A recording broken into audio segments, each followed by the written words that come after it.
Hello everyone, welcome to FilmFlix. Today I'm going to explain an adventure fantasy movie named Kong Skull Island.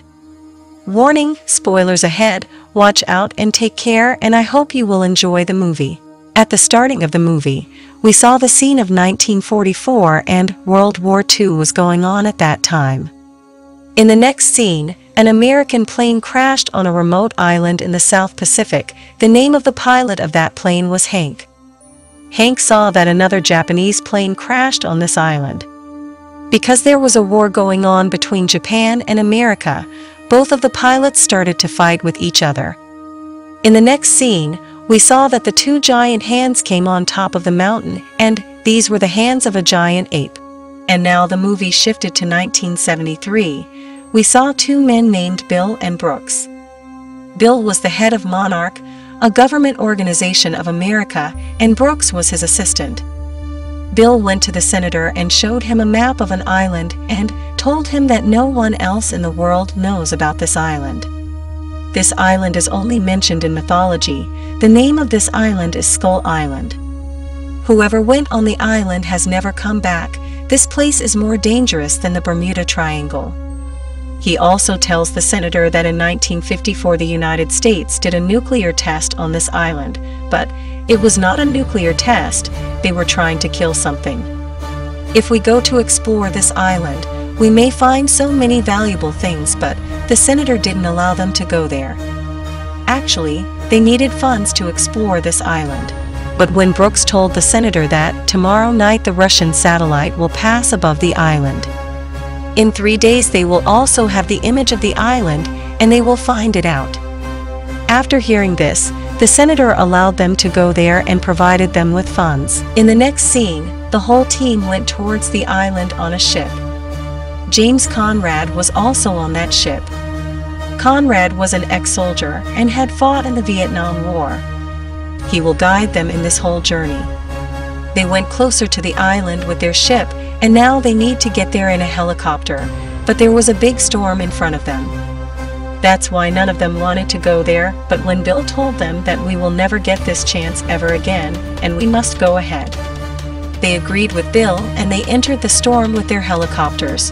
There were lightning strikes everywhere, but when they crossed the storm they finally reached the Skull Island, and the island was very beautiful.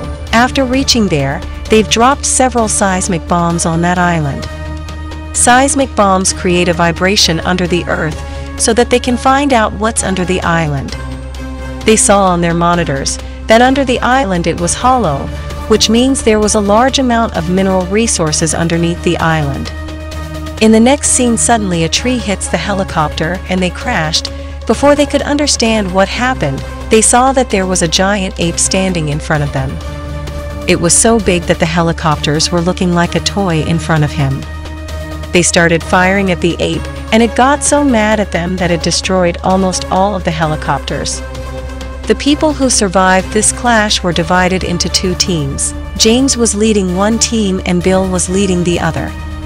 The colonel was in Bill's team and he was so upset about losing his men, so he pointed the gun towards Bill and asked him to tell him everything about this island. Bill told him that 30 years ago, I was on a ship called Lawton and the ship disappeared forever.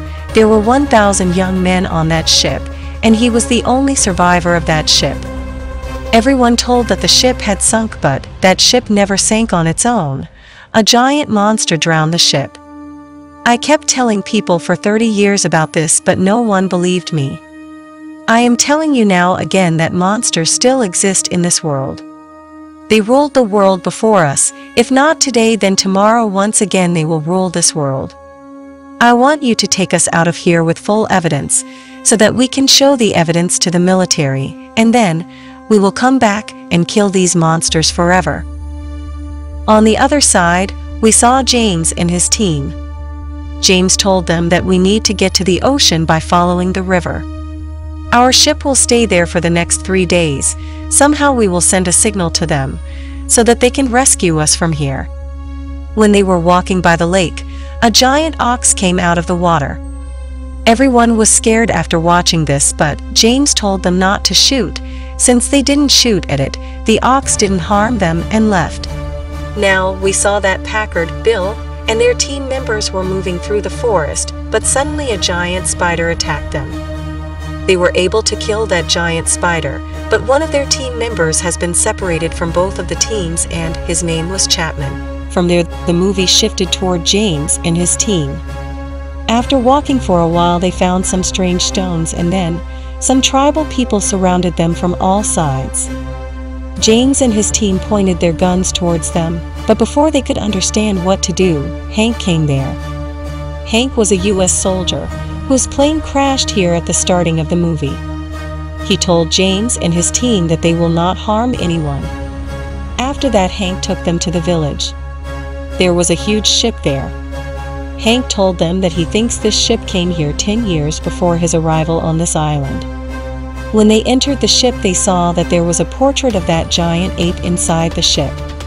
The people of this village worship the ape, and all the people of this island are totally silent. They never talk. They took a vow to stay silent for their whole life. Hank told them about the ape. He told them that the name of that giant ape is Kong. He is the king of this island, and he protects everyone on this island. When my plane crashed here, a Japanese plane also crashed after mine, and the pilot of that plane became my friend. But under this island, there are some strange lizard-looking creatures that killed my Japanese friend. I call them skull crawlers. Some of those lizards are so big that they had killed the whole species of Kong, and Kong is the last of his kind. People say that if Kong dies, then the giant skull crawlers will come out from the ground, and they will destroy everything. After hearing about Kong, Mason asked Hank that if Kong protects everything on this island, then why did he attack us? Actually, Mason was a war photographer. She came to this island because her sources told her that there is something wrong with this island. After hearing her question, Hank told Mason that Kong attacked them because of the bombs they dropped, and when they dropped the bomb, the skull crawlers came out. But luckily Kong killed them all. If he didn't kill them, then all of you would have been dead. James told Hank that we need to get to the other side of this island in the next 3 days. Our ship is waiting there for us. Hank told them that they can't even get there in 30 days.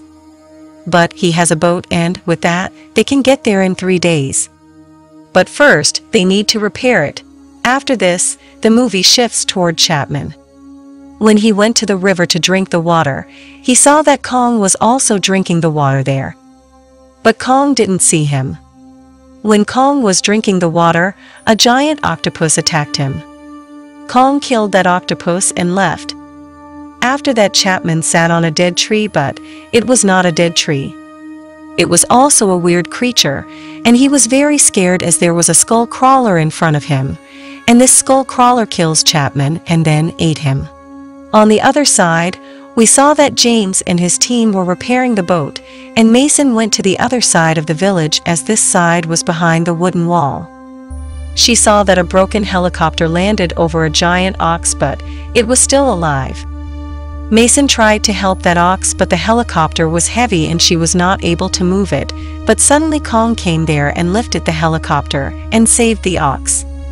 Mason got scared after seeing Kong, but Kong didn't attack her. Rather, he just gave her an angry look and then left.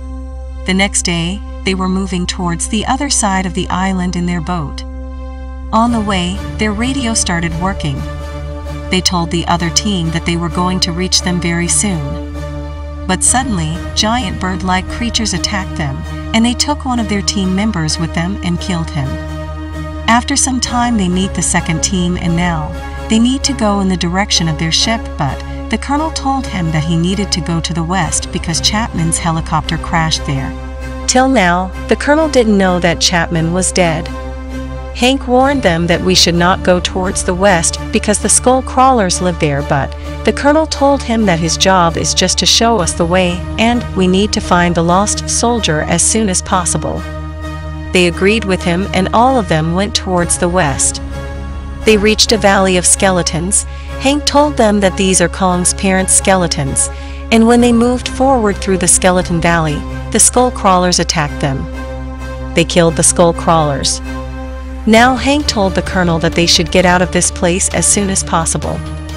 This is the area of the skull crawlers, but the colonel does not want to leave without Chapman.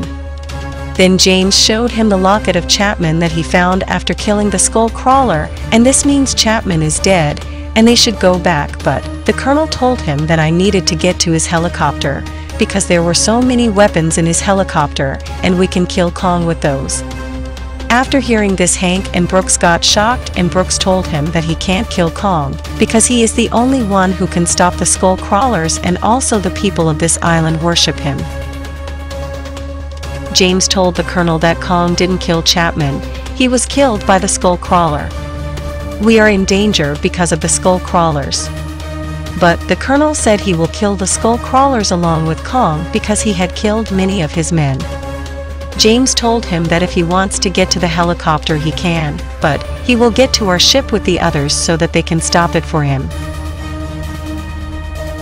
After that, Colonel went towards the helicopter with his army soldiers. After walking for a while, they found the helicopter, which was full of weapons. On the other side, James, Mason, and the other people were walking towards the boat. James and Mason climbed the mountain to locate their ship. When they reached the top of the mountain, it got dark, and the next moment Kong appeared in front of them. They got scared after looking at Kong. But soon they realized that Kong does not want to harm them at all. As Mason had already met him once, so she touched him, and both of them realized that Kong was just a giant peace-loving creature. Suddenly they saw an explosion in the forest. The colonel and his team did this explosion. Actually, they set traps for Kong. When Kong reached there, he fell into their trap. He got so badly burnt that he fainted there. Now they were about to kill Kong with bombs, but before they could do it, James, Mason, and Hank came there.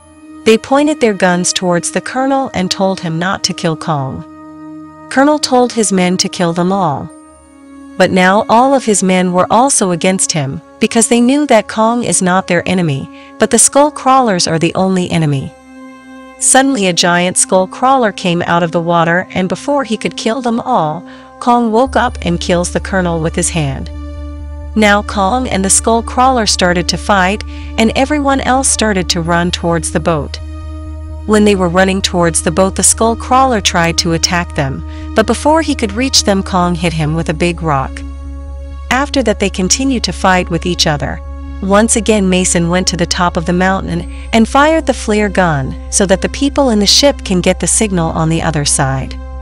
Kong got trapped in chains while fighting with the skull crawler. The skull crawler was about to kill him, but Brooks started to shoot at the skull crawler so that he could distract it from killing Kong. Suddenly, it went towards their boat, and Kong freed himself from the chain. This chain was attached to a blade of the propeller of a ship. Kong attacked the skull crawler with that blade. But that skull crawler was still alive and tries to eat Kong's hand. But Kong ripped off the tongue of the skull crawler with his hand, and the skull crawler died after that. After the skull crawler died, they saw that Kong went back to the forest.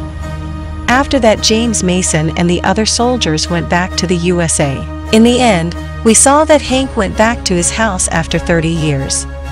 He was so happy to meet his son and wife. To watch more explanations of movies, click on the videos on your screen. Thanks.